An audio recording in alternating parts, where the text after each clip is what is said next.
The internal clock, a deregulation of your circadian rhythms. The word circadian was coined by scientists in the 1950s from Latin words circa, approximately in day, a rhythm that operates in a cycle of around 24 hours, predicting when the sunrise allows. The brain releases wake-up chemicals such as ricin, dopamine, and norepinephrine, and express the androgynous chemicals such as melatonin, adenosine, and GABA that may make us want to roll over and go back to sleep. The inner clock lets us wake up in the morning refreshed and ready to go.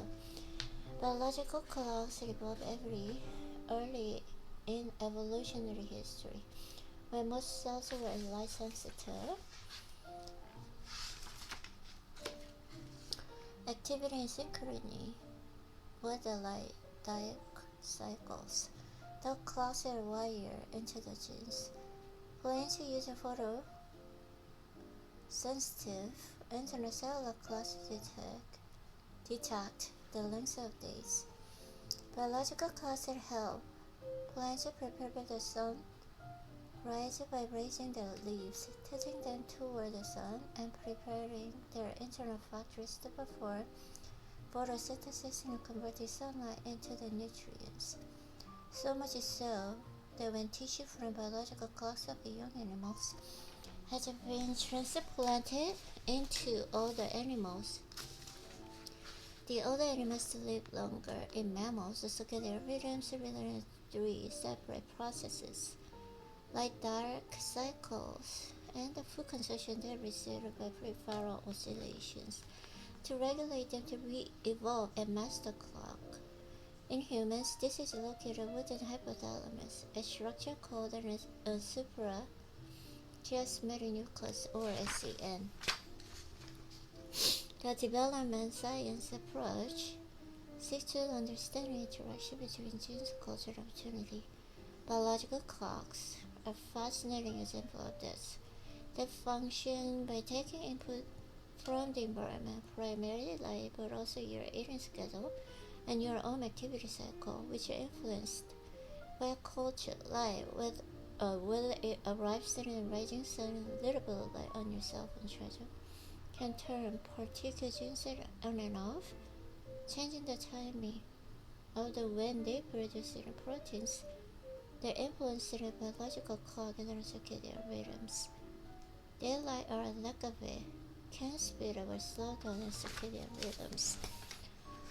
All of these interact with your own aging process in a variety of ways.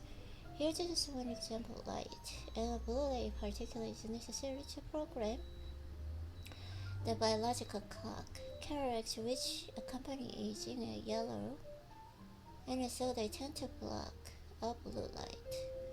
Consequently, carries chemistry amount of blue light that reaches retina, in turn diminish important neurological signal to pineal gland and SCN.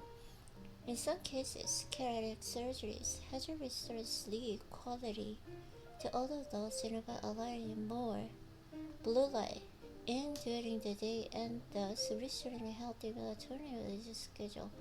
But blue light near the bedtime, such as from a cell phone, alarm clock, or computer, can stimulate the pineal gland and make it more difficult to fall asleep. What you eat, how much you exercise, and how much you sleep are important.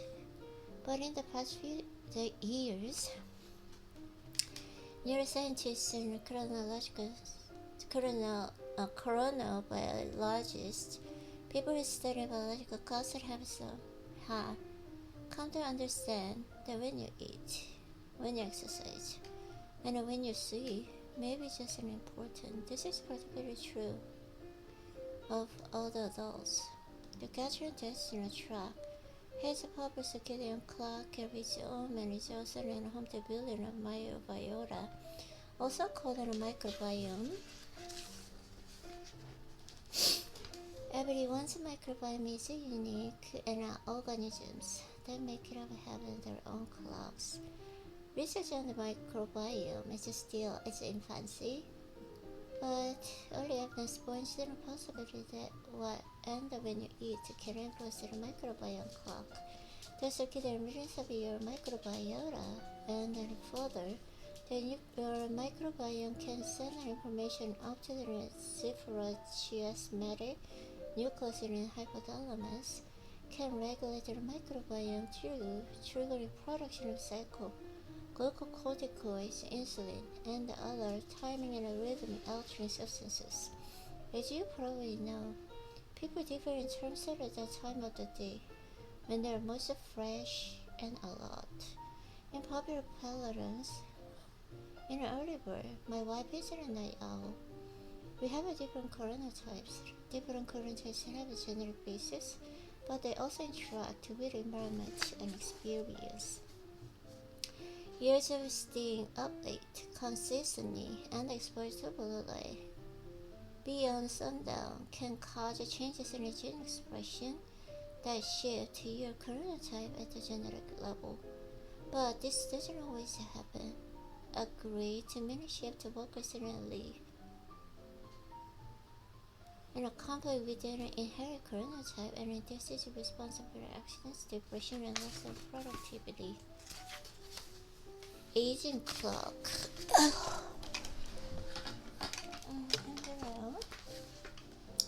As we age, the signaling to and from the sun degrades. Part of this signal deficient is due to loss and degradation of neural systems in myeloid and a part due to an overall age-related depletion of neurochemicals and hormones. This is partly why older listeners can have trouble getting to sleep, wake up at 5 in the morning, and wonder dinner at 4:30 in the afternoon, lose their master clock. The control for changes in sleep, waking, and eating cycles. Some evidence indicates that a problem is in fact with the integrity of the neurons and the CNS cell, transplanting young tissues to SCN and hamsters and improve the clock synchrony of aging hamsters and increased their lifespan. This is suggesting a good circadian rhythm may be related to longevity. We are a long way off from being able to such a transplant in humans, but the results of these experiments will help us understand the vulnerabilities of the aging clock and offer directions for longevity increasing research. If these advance as they age, people are more likely to become morning types at their age. Degradation of present signaling is responsible for increase and prolongation of the sleep-wake activity cycle and for disruption of core body temperature rhythms, and more frequent urination all lead to the poor sleep quality and quantity, resulting in an increase in daytime drowsiness. The function of biological clock is disrupted in an even greater degree in dementia. Post-mortem studies of dementia parents in brain show sharp degradation of the hypothalamus (SCN). This affects more than just eating and sleeping. There are times of the day effects on alertness and performance that become sharply emphasized when we age. Adults after age 60 or so begin to show performance differences around the range of neurocycle, logical tasks, memory, problem solving, and spatial intelligence, and reasoning, fine motor coordination, and athletic performance. Yeah. Test them in the morning and they're normal. Test them in the middle to late afternoon and they show reduced in performance. 진짜 지금 조금 힘들어요. The time point is valuable. It could be 50, 60, 70, 80, depending on the interaction of genes and culture and environment. Disrupted schedule means with a clearly identifiable external cause or an early warning sign of the Parkinson's, Alzheimer's, and Huntington's diseases, chronic inflammation, and the cancers. Repetitive disturbances in the circadian rhythm, particularly from the frequent times of shifts and irregular exposure to light, have now been implicated in the variety of disease diseases, including metabolic syndrome, immune deficiency, and bone and muscle weaknesses. Cardiovascular disease and cancer shorten the lifespan. One of the most well-known functions of the biological clock is to control the release of melatonin to promote sleep. Your body makes less melatonin when they're young. When we are young, the biological clock is more flexible, malleable, and it can react to environment changes quickly. As we get older, resetting the biological clock can take longer, much longer. Phase advances in shifts in waking up earlier and going to bed earlier than usual are more difficult than older adults to recover from. Phase adaptation show no differences between older and younger adults. The cold weather can also cause us to overeat.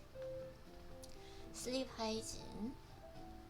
If you're sleep deprived, which refers not just to the amount of sleep you've gotten over a few days, but also to the quality of the sleep, you will tend to notice your passport and demur, post-lunch demur, and you will notice it more as you age. Sleep hygiene involves avoiding bright lights before bed.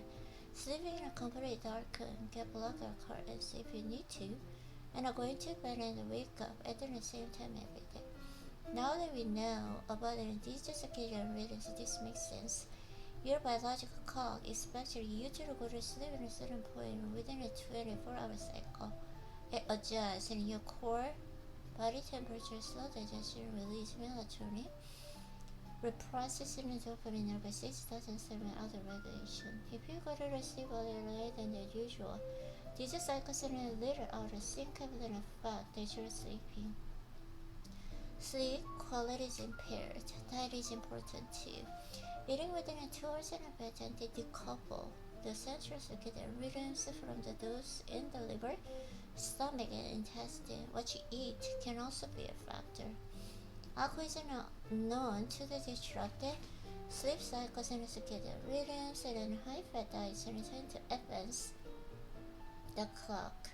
A practical implication of this is that if you need to stay up late, if fatty foods like those picture and unfortunately every late night TV commercial. Light therapy and melatonin treatments are the most effective means of resetting circadian clock, especially in the aged. They are also effective in people with Alzheimer's and related to mild cognitive impairment. It's impossible that these treatments may also prevent or delay the onset of Alzheimer's disease itself. Melatonin treatment, cognitive performance improved, agitation and behavior was reduced. You may have heard of a seasonal affective disorder, which causes mood and concentration disturbances, and is triggered by the shorter, greater days of winter. Melatonin levels tend to rise about 14 hours after waking. If you get 8 hours of sleep every night and wake up at 6 a.m., that means that your melatonin levels will naturally rise around 8 p.m. and you will start to get sleepy and to go to bed 2 hours and after that around 10 p.m. If it takes about an hour of the melatonin pill to be absorbed into the bloodstream, and that means taking 1 over 3 hours before bedtime. The next most effective treatment after light treatment and the melatonin is mostly late afternoon or early evening exercise, like to go outside for a walk. The combination of all three is the best. Caffeine is one of the most widely consumed mind-altering substances in the world. For many people, it enhances wakefulness, alertness, and focus can assist in establishing or changing the circadian rhythms, particularly when cross time zones. Peak performance. At the beginning of the book, I introduced the concept of health span versus disease span, the amount of time you're able to avoid declining health and live fully productive, self-sufficient life. There is a parallel concept called productivity span that can apply not just in the year life, but also in the arc of a single day. There are times of the day when you're at your best, and in your times, other times when you are not. The most obvious explanation for this is that there are individual differences in my athletes and differences in the demands of various sports. Diet. Now my BS is kicking in, and writing vegetables does not make you an authority. And in fact, the tomato is good for you, especially when cooked. Addition is solid. Peer-reviewed studies in lycopene that contains decrease the risk of prostate or breast cancer, heart disease, and osteoporosis and other chronic diseases. Now my DS detector is going haywire for surgeries, and whether it's 1 or 10,000 doesn't give you any scientific data on what people should eat. By the end of the ad, we learned that he's just having a line of supplement he created.